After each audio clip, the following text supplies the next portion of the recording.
ఎన్నికల వేళ ఎన్డీఏ నేతల ప్రచారం ఊరువాడ జోరుగా సాగుతుంది. ఇంటింటా తిరుగుతూ సూపర్ 6 పథకాలను ప్రజలకు వివరిస్తున్నారు. వైకాపా అరాచక పాలనను ఎండగడుతున్నారు. రాష్ట్రాభివృద్ధి జరగాలంటే జగన్ను గద్దెదించేందుకు ప్రజలంతా సిద్ధంగా ఉండాలని నేతలు పిలుపునిచ్చారు. కూటమి అభ్యర్థి వసంత వెంకట కృష్ణప్రసాద్ కృష్ణా జిల్లా మైలవరం నియోజకవర్గంలో ఎన్నికల ప్రచారం జోరుగా సాగింది. కృష్ణప్రసాద్ తనయుడు ధీమంత్ సాయి తెలుగు యువత, టీఎన్ఎస్ఎఫ్, ఐటీడీపీ సభ్యులతో కలిసి ఇంటింటా తిరుగుతూ ఓట్లు అభ్యర్థించారు.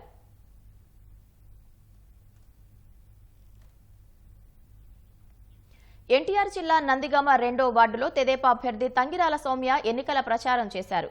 కూటమి నాయకులు, కార్యకర్తలతో కలిసి సూపర్ 6 పథకాలను ప్రజలకు వివరించారు.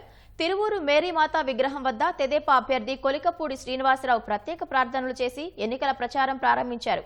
మదిరా రోడ్డులోని ఎస్సీ కాలనీలో ఇంటింటికి వెళ్లి ఓట్లు అభ్యర్థించారు.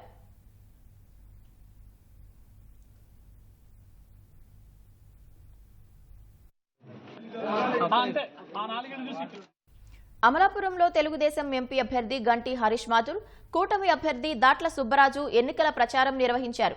పంట పొలాల్లో పనిచేస్తున్న కూలీలను కలిసి బాబు ప్రకటించిన సూపర్ 6 పథకాలను వివరించారు.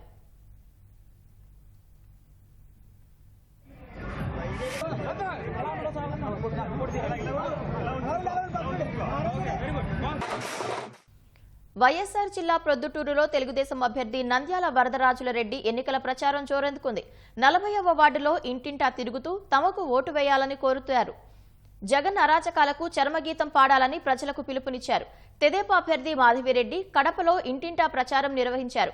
ఉప ముఖ్యమంత్రి అంజాద్ బాషా భూదాహానికి పేదలు అల్లాడుతున్నారని ఆమె ఆరోపించారు. మైదుకూరులో కూటమి నాయకులు, కార్యకర్తలతో కలిసి పలు కాలనీల్లో సూపర్ 6 పథకం కరపత్రాలను పంపిణీ చేశారు. ఎక్కడికి వెళ్ళినా కడపలో 14 నుంచి 19 మధ్యన తెలుగుదేశం పార్టీ ఏం చేసింది, అప్పుడు తెలుగుదేశం పార్టీలో ఇన్ఛార్జ్ ఉన్న శ్రీనివాస్ రెడ్డి గారు ఏం చేసినారనేది నాకు చెప్తున్నారు. ఇప్పుడు మీడియా కూడా మీరు స్వయంగా వినండి. ఈ రోజు మీరు ఇక్కడ ఉన్నారు కాబట్టి ఏమ్మా మీ భర్త చచ్చిపోయింది, ఏమైంది మీ భర్తకి? అటాక్ అయితే అనుకుంటే కార్ దగ్గర పోయింది. దానికోసం నాకు ఎన్ని రోజులు వచ్చింది? 2 రోజులు వచ్చింది. మీకు చెక్ ఎప్పుడు ఇచ్చినారు? 3వ రోజు. ఇది 2 రోజులు ఆమె వెళ్ళి అప్లికేషన్ పెడితే 3వ రోజుకి చంద్రబాబు నాయుడుతో చెక్ మీద సంతకం పెట్టుకుని గుండె జబ్బుతో చనిపోయిన ఆయనకు సీఎం రిలీఫ్ ఫండ్ తెచ్చిచ్చిన ఘనత శ్రీనివాస్ రెడ్డిది. అలానే ఈ 10 ఏళ్ల నుంచి ఎమ్మెల్యేగా ఉండి ప్రజలకు శ్మశానాలు కూడా వదలకుండా భూములను ఆక్యుపై చేసుకున్న ఒక దుర్భాగ్యము ఈ ఎమ్మెల్యే గారిది. ప్రజలు దీన్ని ఆలోచించుకోవాలా. ప్రజలు దీన్ని ఆలోచించుకొని ఇలాంటి ఎమ్మెల్యేకి ఈసారి ఓటేయాల్సిన అవసరం ఉందా లేదని వాళ్ళ మనస్సాక్షిని ప్రశ్నించుకొని ఈసారి ఓటేయాల్సిన అవసరం ఉంది. అనంతపురంలో తెలుగుదేశం ఎమ్మెల్యే అభ్యర్థి దగ్గుబాటి వెంకటేశ్వర ప్రసాద్ జోరుగా ఎన్నికల ప్రచారంలో చేస్తున్నారు. సూపర్ 6 పథకాల కరపత్రాలను ఇంటింటికి పంపిణీ చేశారు.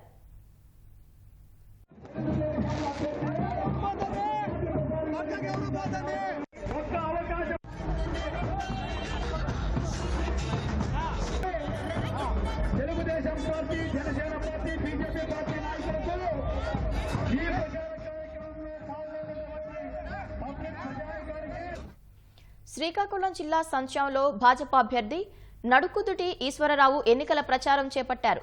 కొత్త చెరువు దగ్గర జాతీయ గ్రామీణ ఉపాధి హామీ వేతనదారులతో ఆత్మీయ సమావేశమయ్యారు.